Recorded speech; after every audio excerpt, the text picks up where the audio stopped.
Study with me. Halo sobat semuanya, kembali lagi bersama saya Rifai. Baik, pada kali ini kita akan membahas mengenai hakikat strategi pembelajaran. Seperti yang kita ketahui bahwa tugas guru adalah mengajar, membelajarkan siswa untuk mencapai tujuan atau kompetensi. Nah, tujuan atau kompetensi tersebut telah dirumuskan dalam kurikulum yang berfungsi sebagai pedoman pelaksanaan proses pembelajaran. Dalam proses pembelajaran yang menjadi persoalan pokok ialah bagaimana memilih menggunakan strategi pembelajaran. Nah, strategi pembelajaran yang digunakan harus menimbulkan aktivitas belajar yang baik, sehingga tujuan pembelajaran dapat tercapai secara maksimal. Dalam materi ini akan kita bahas mengenai 4 poin.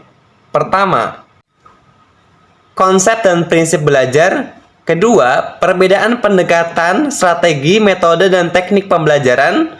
Ketiga, faktor-faktor penentu dalam pemilihan strategi pembelajaran. Dan terakhir adalah berbagai jenis pembelajaran. Materi pertama yaitu konsep dan prinsip belajar dan pembelajaran. Nah, menurut Gagner pada tahun 1985, bahwa belajar adalah suatu proses di mana organisme berubah perilakunya sebagai akibat pengalaman. Nah, dari pengertian tersebut terdapat 3 poin penting. Yang pertama yaitu proses, kedua perubahan dan perilaku, dan yang terakhir adalah pengalaman.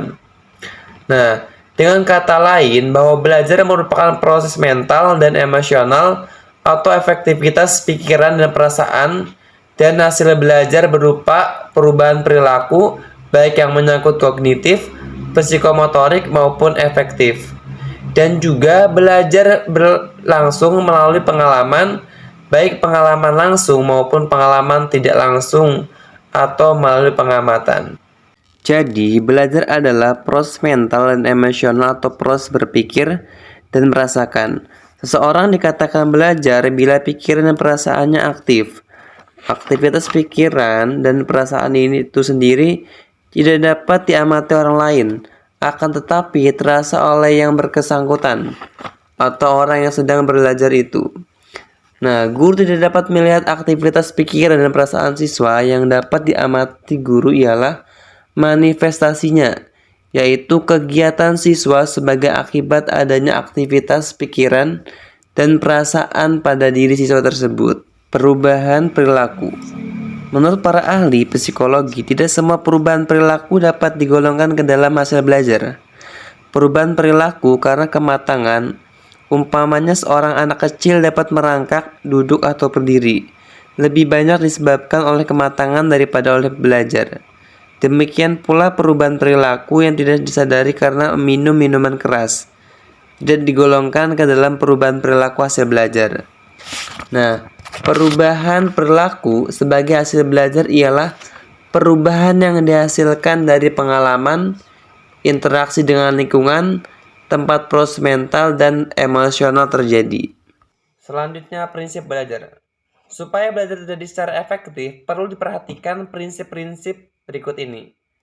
Yang pertama yaitu motivasi, kedua perhatian, ketiga aktivitas, keempat balikan, dan yang terakhir adalah perbedaan individual.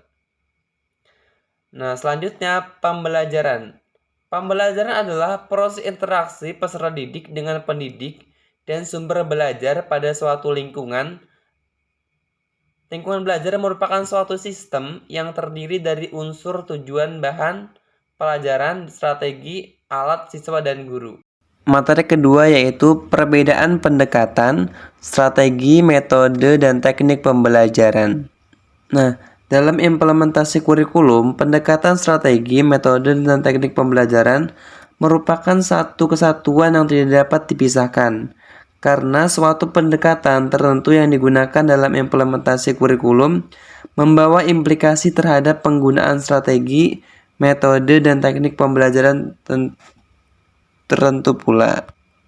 Menurut Johnny, pada tahun 1992 atau 1993, pendekatan adalah cara umum dalam memandang permasalahan atau objek kajian.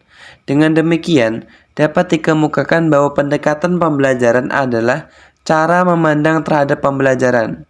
Sebagai contoh, Pendekatan sistem memandang pembelajaran terdiri atas unsur-unsur yang saling berkaitan dan memiliki hubungan sistematis. Dengan menerapkan pendekatan sistem, guru hendaknya merancang dan melaksanakan pembelajaran dengan memperhatikan hubungan antar komponen pembelajaran untuk mencapai tujuan pembelajaran. Dan strategi adalah ilmu atau kiat di dalam memanfaatkan segala sumber yang dimiliki dan yang tepat dikerahkan untuk mencapai tujuan yang telah ditetapkan. Sedangkan metode adalah berbagai cara kerja yang bersifat relatif umum yang sesuai untuk mencapai tujuan tertentu. Dengan contoh metode mengajar yang kita kenal yaitu seperti ceramah, diskusi, dan tanggung jawab dan lain-lain.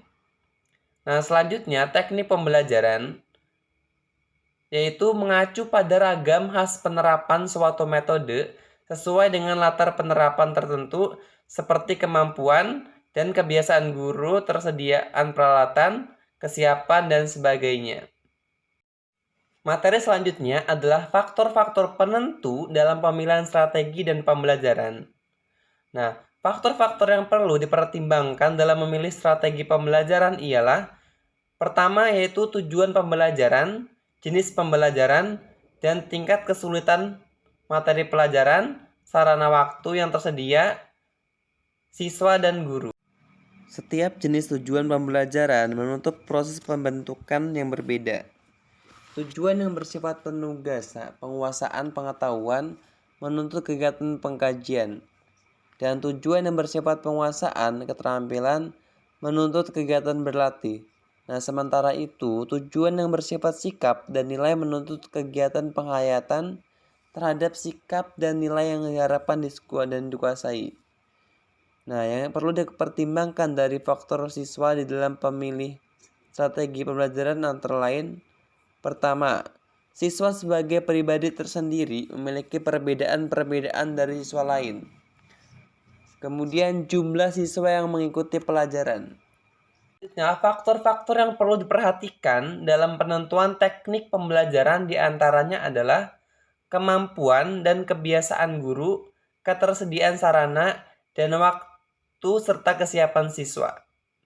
Selanjutnya materi terakhir yaitu berbagai jenis strategi pembelajaran. Nah, strategi pembelajaran dibagi menjadi 5. Yang pertama, berdasarkan proses pengolahan pesan, yaitu strategi deduktif dan strategi induktif. Kedua, berdasarkan pihak pengolah pesan, terdapat menjadi 2 strategi, yaitu strategi seorang guru dan strategi pembelajaran bergu atau team teaching. Ketiga, berdasarkan pertimbangan jumlah siswa, terdapat 3 strategi, yaitu strategi klasikal, strategi kecil, dan strategi individual. Dan terakhir yaitu berdasarkan pertimbangan interaksi guru dengan siswa, terdapat 2 strategi, yaitu strategi pembelajaran tatap muka dan strategi pembelajaran yang melalui media. Nah, dengan demikian, hakikat strategi pembelajaran adalah pendekatan atau rencana yang digunakan untuk memfasilitasi dan meningkatkan proses pembelajaran siswa. Strategi pembelajaran melibatkan berbagai metode teknik dan pendekatan yang dirancang untuk mengoptimalkan pemahaman, retensi, dan aplikasi pengetahuan oleh siswa. Mungkin cukup dari saya. Sekian. Wassalamualaikum warahmatullahi wabarakatuh. Thanks for watching.